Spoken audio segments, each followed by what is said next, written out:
Hammaga assalomu alaykum do'stlar. Sizlar bilan Shuhrat Musayev. Do'stlar, bugungi holat bo'yicha ozgina ma'lumotlarni berib, vaziyat haqida ozgina tushuncha berib o'tmoqchiman. Endi birinchi o'chirda kasallanganlarning soni 83 taga yetdi va ulardan bittasi olamdan o'tdi. Inna lillahi va inna ilayhi rojiun. Alloh rahmatiga olgan bo'lsin. Xullas, vaziyat bilan ozgina tanishtirib o'tadigan bo'lsam.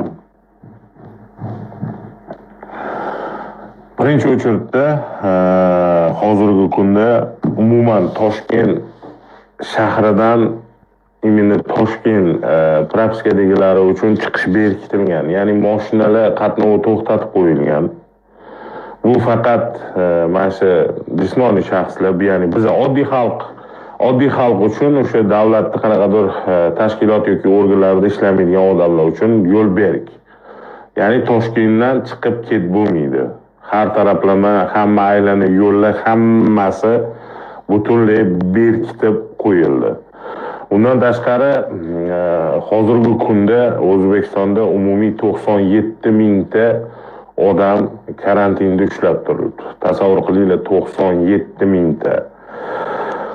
Xo'p, keyingi masala shu O'zbekistondagi holat bo'yicha mana ko'p viloyatlar ham berkitilyapti. Ya'ni kirish chiqish to'xtatilyapti butunlay. Bu hammasi imminni hozirgi kunda o'sha karantinni kuchaytirish, tezroq bu kasallikni yengish maqsadida. Ko'rayotgan bo'lsanglar kerak, o'zinglar ham barabar musulmon ko'pchilik Telegramga, boshqaga qo'shilib ko'p ma'lumotlarni bilib turibsizlar. Albatta, bu yerda o'tkazib yuborgan bo'lishingiz mumkin, boshqa qilgan bo'lishingiz mumkin. Endi O'zbekistonning barcha hududlarida maskasiz yurganlarga mana o'zi aytildi. Oddiy piyoda yurganlarga maskasiz yursa jarima deyildi. Endi mashinada yurganlar ham maskasiz yursa jarimaga tortiladi. Shu uchun o'zingizlarni ehtiyot qilib, maskalarni taqib ko'chaga chiqadigan bo'lsanglar, faqat eng kerak payt. Tasavvur, bu prosta tak chiqib ketish bo'lmaydi. Ya'ni eng kerak payt sizga kerak, aptekaga borish kerak, doktorga borish kerak, oziq-ovqat olish kerak, boshqa qilish kerak. Mana eng o'sha asosiy narsalar uchun chiqish mumkin. Undan tashqari ko'chalarda 3 tadan ortiq odam to'planishiga ham ruxsat berilmayapti. Endi 3 tadan ortiq odam to'planishi mumkin emas bitta joyga.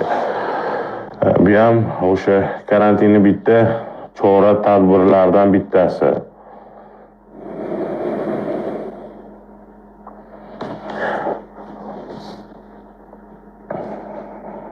Undan tashqari to'ylar masalasida ham ogohlantirib o'tishim kerak. Hozirgi kunda, ya'ni O'zbekiston Respublikasida karantin holati e'lon qilindi. Undan tashqari shu vaziyatda to'y qilaman deganlar, to'y qilmoqchi bo'lganlar iltimos to'yni noma'lum muddatga surib turing. Ya'ni muddatini belgilamay, karantin tugagandan keyin muddatni belgilaymiz degan maqsadda surib to'xtatib turinglar. Chunki bu ish qilmasanglar bo'lmaydi. Endi Alloh o'zi asrasin hammamizni va tez bu balodan qutulib olaylik. O'sha qanaqa muddatligini hozir hech kim bilmayapti. Shunisi eng asosiy bir anaqa bo'lib turgani. Shu uchun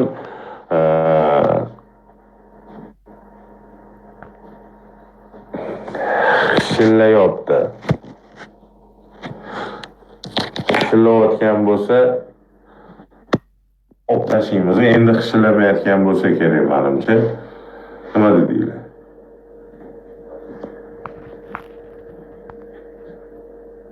Kasallanganlar 83 ta, ulardan bittasi olamdan o'tgan. Xo'p, endi qaranglar. Umumiy qilib aytganda uyda o'tirishimiz kerak bo'ladi. Gruba yoradi. Uyda o'tirish kerak. Konkretni hamma narsani imkoni o'sha zaruriyat tug'ilganda borish kerak. Lekin mana shu vaziyatda meni o'zimni ozgina e'tirozlarim bor. Chunki bu masalani aytib ham o'tdim. Toshkent viloyatini odamlari Toshkentga piyoda chiqib kirib anaqa qilishyapti, yurishyapti-yu, hozir o'sha narsa ham cheklanishni boshladi. Lekin mana Toshkentni misol o'sha propiskasida bo'lganlari Toshkent viloyatiga kirib chiqishi ham problema bo'lib qolyapti. Bu yerda больница masalalari bor. Больницаga kirib chiqishga ham даже kerak bo'lsa, o'sha yerda ichki ishlar xodimlari yo'q, mumkin emas, u bu degan gaplarni gapirishdi. Ya'ni kirishga kirib olding, chiqib ketayotganda, больницаga kirib chiqdimman. Men uyim bu yoqda, propiskam bu yoqda bo'lsa ham uyim bu yoqda desang ham o'sha yerda yo'q, mashinangni qoldirib pishkom chiq deydi. Eng qiziq narsa, men mashinamni tashladim, lekin virus menda, men chiqib ketdim. Bu g'alati emasmi? Men u mashinada emas virus, menda bo'ladi, to'g'rimi? Nol qarasa. Shuning uchun mashinasini to'g'rilab qo'yish kerak. Ya'ni odamlarning ehtiyoji bo'yicha больницаga boryaptimi, spravka bormi qo'lida? O'sha spravkasi bilan kirib chiqsin, imkoni yo'q. Meni ham qizim misol больницада qizamiq bo'lib qolgan. U Toshkent tumanida. Men u yoqqa kirib chiqishim kerak. Oddiy misolda kirdim, chiqayotganimda boshqa o'tirishyapti. Chiqish mumkin emas, boshqa, bu yoq, mashinangizni tashlab chiqing peshkom deydi. Bu g'alati bir qanaqadir dinskiy gapni gapirishdi menga. Shuning uchun bu masalani sal to'g'rilab qo'yish kerak. Chunki больницаlarga ko'pchilik chiqadi. Tim bo'yi hozirgi kunda bu yoqda koronavirus masalasi bo'lib turgan bo'lsa, bu yoqda hozir u imенно O'zbekistonning ichida juda ko'p qizamiq, suv chechi juda ham ko'payib ketgan. Больницаlarda to'lib joy yo'q. Больницаlarda to'lib joy yo'q. Qizamiq, imенно suv chechi, sarokasal mashnaqa bo'ladi. Bu respublika bo'yicha. Odamlar больницаga chiqib kelish kerak. Kimdir tish og'riydi, u yashayotgan atrofida tish doktori yo'q, chiqib kelish kerak. Chiqsa kirgizmasa, kirsa chiqarmasa u bo'lmay qoladi-ku. O'shaning uchun bir mashin sistemasini to'g'irlab chiqmasin emas, chiqsin. Ehtiyojiga kerak bo'lsa chiqsin. Endi ko'p Toshkent tumanining ko'p joylarida ichki bozorlar nur вообще. Mana tumanni deylik, uzoqqa bormaymiz, tumanlarda. Ya'ni bozorchalar bor, kichkina bozorchalar bor. U bozorchalar hech kimga hech narsa yetkazib bera olmaydi. Ko'pchilik cho'g'suga tushadi, qo'yluga tushadi. Iloji yo'q. Mashinangda chiqaman desang, mashinangda bozorga chiqarmaydi. Tashqariga chiqasan, taksi gaplashasanmi, ro'zg'or qilib kelish kerakmi? Avtobus yo'q. Taksining narxi ot kallasidek bo'lib ketgan. Ot kallasini narxini so'rashyapti. Kallapacha bozorda nech pul olibdi-ki? Xuddi shunaqa narx so'rashyapti taksistlar. Bozorga chiqib kelyapman, bozorlik qilmoqchiman deb qanaqadir hatto bir vaqt belgilab berilsin shularga. Ya'ni belgilangan vaqtdan oshib ketsa jarima to'lasin hatto bir. Mana men больницаga kirib chiqib kelishim kerak. Menga qancha vaqt kerak? Yarim soat. Men yarim soatda kirib chiqaman. Oldin yarim soatga kirib ketdim. Yarim soatdan keyin chiqolmay hammasi normal. Men o'tda qolib ketayotganim yo'q. Men больницаga kiryapman. Bu bozorlik qiladigan ne soat? 3 soat bozorga bo'ldi. Bozorga borasan, bozordan qaytib kirib kelasan. Ular ham bozorlik qilish kerak. Tumanlarda yo'q. Oddiy qo'yliq bozorida bugun bozorga tushdim, kartoshka umuman yo'q. Nol, faqat o'sha baraka topgur bozor ma'muriyati qo'yib qo'ygan rahbariyati odam boshqa odamlar kelyapti, olyapti. Boshqa optimda kartoshka nol. Elga xizmatda kartoshka nol.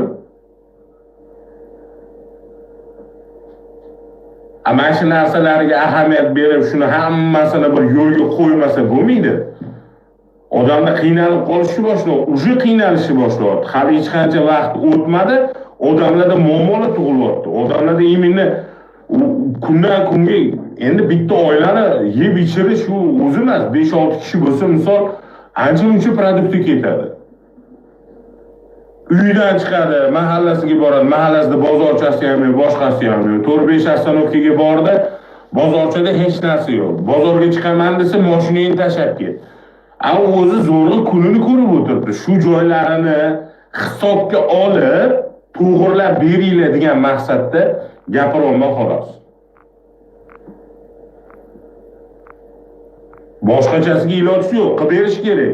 Bozorlik qilaman dedim, borsin. Больницаga boryaptimi, borsin. Просто tak прогулка, aylanish, o'yin-kulgi u narsani keragi yo'q. Ko'chalarda sandiroqlab yurish keragi yo'q. Faqat ehtiyoj uchun o'zini o'sha oilaviy masalasi, o'sha больница, bozor kerakli narsa uchun chiqishga ruxsatnomami, boshqami nimadir qilib bo'lsa ham yo'lga qo'yib berish kerak aka shu narsani. Odamlar bo'lmasa buni bir hafta 10 kundan keyin уже hamma yoq trevoga bo'lib ketib qoladi. Hozir shu kunni o'zida hamma yoq bizga misol mana bizning o'zimizdan trevoga bo'ladi. Qancha odam unga qiynaldik, bunga qiynaldik boshlandi. Shu uchun mana shu masalalarni bir yengillashtirasizlarmi yoki yo'lini qo'yib berasizlarmi? Чтобы odamlar передвижение, ya'ni yurishi, ularni yurish turishi faqat ehtiyoj uchun bo'lsa ruxsat qilib qo'yilsin. Bekordan bekor ko'chaga aylan, mehmonga bor, qo'shnimnikiga chiqdim, tug'ilgan kunga borishim kerak degan narsalar bizga mangilishda qizig'i yo'q. To'g'risida bu bor narsa. Lekin больницаga chiqish kerak, tish doktoriga borish kerak. Bir qanaqa mazasi qochadi. Skoriy, misol o'zim rayonimda bir dona. Bitta odamni olib kelsa, uni topib bo'lsan. To'g'risida bitta dona. Endi bu joyda qanaqa qilib biz endi bir nima qila olamiz? Shu uchun mana shu masalani o'zingni mashinangni olib chiqib ketolmay, больницаga desang ham qiliq qildi-da, kerak bo'lsa. Va больницаga desang ham qiliq qilishdi.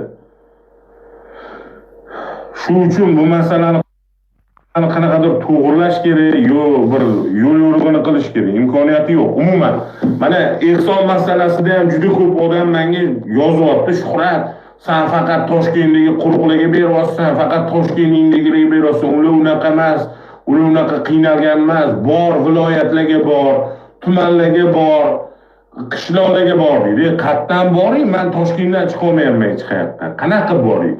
Shuncha paytgacha eng chekka qishloq, eng chekka tumanlargacha borib yurdik. Odam bormaydigan joylargacha ham bordik kerak bo'lsa-da. Hozir shu sharoitda biz zo'rab qo'yishimiz lozim. Biz hozir ichkaridamiz, tog'oraning ichidamiz biz. Shu tog'oraning ichida qo'limizdan kelgancha u yoqqa surtilib, bu yoqqa turtilib, ana-mana qilib harakat qilyapmiz. Shu uchun gapirishdan oldin viloyatlarga bor, tumangacha, qishloqqa bor deyishdan oldin o'ylab ko'ringlar. Bu o'zi hamma yoq nima bo'lyapti? Va qiziqinglar. Bir xil odamlarga bilmayman, na o'zini vatani, na oilasi qizig'i ham qolmagan shekilli. Hozirgi kunda eng asosiysi o'zinglarni ehtiyot qilishinglar. Emin O'zbekistondagilarga hozir aytaman, Rossiyadagilarga ham aytaman. Hammalar o'zinglarni ehtiyot qilishinglar kerak. Ortiqcha bekordan bekor ko'chaga chiqishni to'xtatish kerak. Tirikchilik qilayotgan bo'lsangiz, tirikchiliginglarni ehtiyotkorlik bilan o'zinglarni ehtiyot qilib, gigiyenaga rioya qilib, maska taqib, perchatka taqib ishlarni qilinglar. Biz bunaqada borki, cho'zilib yuramiz. Dunyoni qaranglar, qanaqa statistikani ko'rasizlar, mana shu Bangladesh 400 mingdan oshib ketgan. Kasallanganlarning soni tasavvur qilinglar, 400 mingdan oshib ketgan. Yer yuzida 400 mingdan oshiq odam. Bu o'yinchoq emas. Bu hozir bizda bilinmayapti, 80 ga hech narsa emas deganlar ham bor. Alloh asrasin, u kun bo'lmasin. Italiyaga o'xshab, boshqaga o'xshab bang'alab ketib qolsa, keyin sho'rimizga sho'rva to'kiladi. Shu uchun o'zimiz ehtiyotkorligimizni hozirgi kundan qilishimiz kerak. Yo'l qachon ochilishiga umuman garantiya yo'q, javobam yo'q. Noma'lum yo'llar qachon ochilishi. O'zingizlar ham anaqaga chiqa olmaylar, postlarga, tamo'jnalarga kira olmaylar. Imkoningiz bo'lsa o'sha yerda qolish. Karantin davrida o'sha yerda qolib turganingiz ma'qul. Chunki O'zbekistonga o'tgan taqdiringlarda ham bu yerda ham karantinga tiqib qo'yiladi. Taksiga osilma, bir balonni ko'tarib Rossiya Moskva, tilingdan ko'p ketmagin. Nima demoqchisan, nima qilmoqchisan, telefon qilasan, gapirasan. Qanaqa taksi, men nima to'g'risida gapiryapman, sen nima to'g'risida gapiryapsan, latta. odam asabini buzishadi. Va ishni to'xtaganini bilaman hamma yoqda hozir. Butun mana shu biz bilgan joylarni hamma yoqda karantinlik e'lon qilib qo'yilgan. Bitta yo'li sabr. Kitob o'qiymiz. Ma'lumotlarni o'rganamiz, duo qilamiz, namoz o'qiymiz, Qur'on o'qiymiz, imkonimiz boricha sabr qilamiz. Boshqa hech qanaqa yo'li yo'q. Bizning yordamimiz bu bizning sabrimiz.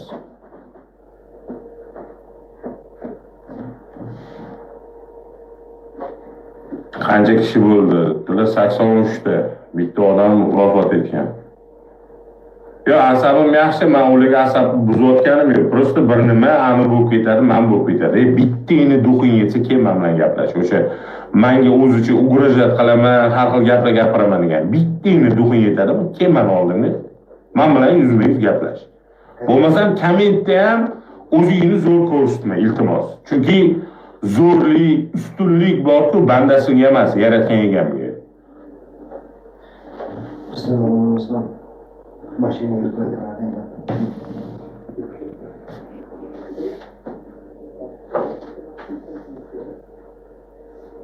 Uyga jo'natsanglar, pul jo'natsanglar bo'lmayapti. Men bankiy sistema masalasida ham bir qanaqadir yengilliklar kiritilib, o'sha narsani ham to'liq o'rganib, sizlarga ma'lumot yetkazib berishga harakat qilaman. Xullas o'rtoqlar, like gumlatib, qarsilat orasida Nasim aytgandek, настроениyani ko'taramiz inshaalloh. Hammasi yaxshi bo'ladi. Biz tushkunlikka tushmaymiz. Eng muhimi shu. Bizni hozirgi kunda eng katta foydamiz birdamlashib, sabr qilish va o'zimizni ehtiyot qilish. Shunaqa qilib gazini bosib o'zbegim. Hammalarga rahmat e'tiboringiz uchun. Sog' bo'lasizlar, salomat bo'lasizlar. Rahmat.